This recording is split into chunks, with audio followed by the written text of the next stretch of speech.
jour-là, le printemps frappe à la porte et il entre. Bonjour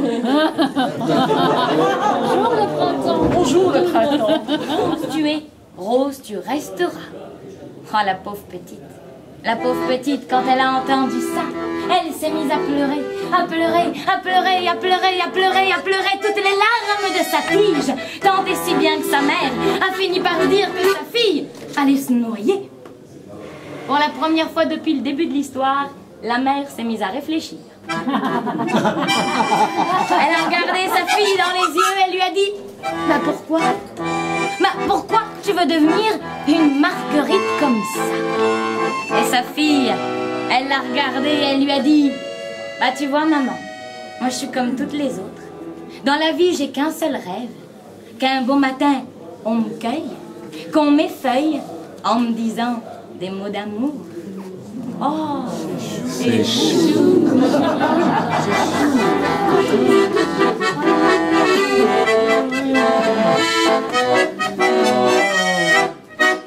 Moi, mon rêve, c'était de conduire un hélicoptère. Ouais, c'est pour les hélicoptères. On peut faire plein de choses avec un hélicoptère. On peut faire des loopings.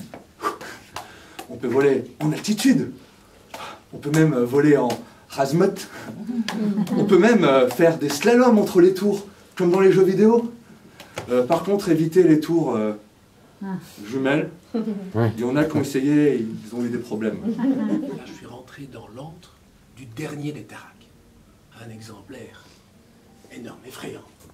Des dents, un regard. Je suis là avec mon fusil parce que c'est un Tarak. Pour l'avoir, il faut tirer entre les deux yeux, sinon tu l'as pas. Je vise, je me concentre, je tire et là, cette foutue pétoire qui m'explose, qui s'ouvre comme une banane comme ça. Alors j'étais là comme un idiot avec ce Tarak qui me regardait. Je dépose ma pétoire et je m'apprête à l'affronter à main nue. C'est alors qu'il y a une colonne de fourmiliers géantes qui arrive par l'arrière avec une sorte de super glue qui me scotche. Je suis scotché, le Tarak est là. Et là, j'ai senti que ma dernière heure était là. Elle avait senti une ombre. Elle a posé son balai, elle a poussé la porte, elle s'est enfermée. Elle a senti que l'ombre faisait le tour de la maison. C'était le tigre qui venait de sortir de la forêt qui s'est arrêté derrière la porte. « Grand-mère, à minuit, je vais revenir. Et ton taël, je vais te le prendre. Et après, je te mangerai. À tout à l'heure. » Vous n'êtes pas malade. Mais quand même, vous avez un truc bizarre. Je peux vous dire, monsieur, que vous allez bientôt mettre au monde un veau. Un veau. Mais c'est très gênant, ça. Vous connaissez les bonobos? Oui. Ils sont sympathiques. Ça. Ils résolvent tous les problèmes avec une seule méthode. Il y a un conflit, ils font l'amour. S'il y a une fête, ils font l'amour aussi. S'ils s'ennuient, ils font l'amour. Eh ben oui, madame, ils baissent tout le temps. C'est un pianiste de maison louche.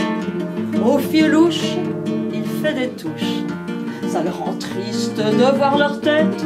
Il fait la tête et il joue faux. Il y a un pourboire, il va le boire. Si c'est des roubles, c'est de la vodka. Quelques euros pour l'apéro. Prétexte boire n'importe quoi. Il voit trouble et il joue juste un peu avant le coma.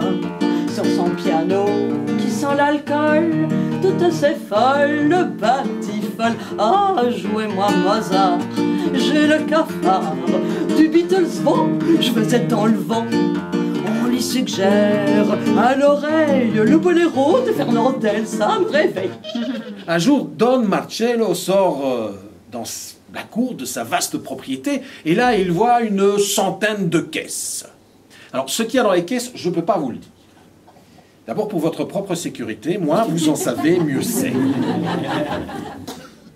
Tac, chr, tac, chr, tac, chr.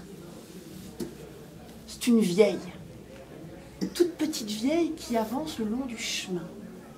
Toute recroquevillée, toute pliée, toute racrapotée, avec un gros panier sous le bras. Marilou, elle recule un peu, une vieille dans la rue à minuit, qu'est-ce que c'est que ça? Elle regarde à nouveau dans le cœur à travers le volet et... oh, il y a l'œil de la vieille qui est de l'autre côté. Je vends des pommes.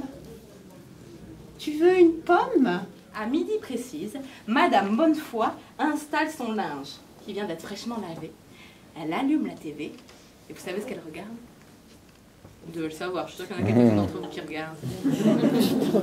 Les feux de l'amour. Elle a suivi tous les épisodes. Oh ça, Madame Bonnefoy, les histoires de drame, d'amour, de... Oh, elle aime ça, Madame Bonnefoy. Rien ne pourrait l'empêcher de regarder les feux de l'amour. Depuis un an, Marie était malade. Elle était malade, on ne savait pas trop bien de quoi. Elle avait des crises de douleur, mais de douleur épouvantable. Où elle se roulait, elle criait, comme elle disait j'ai une fourche dans le ventre. Elle criait, elle invoquait Dieu, elle invoquait le diable, elle qui était toujours si convenable et si gentille et si polie. Elle criait Satan, Satan, sauve-moi. Et j'irais moi-même enfoncer les clous dans les pieds du petit Jésus et dans ses mains. Et pour finir, mesdames et messieurs, Dîner Chandelle vous propose une bonne surprise.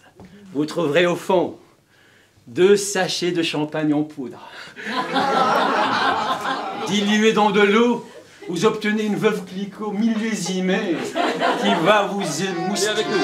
Ça ne vaut pas la peine de laisser ce qu'on est pour aller faire tourner des ballons sur son nez.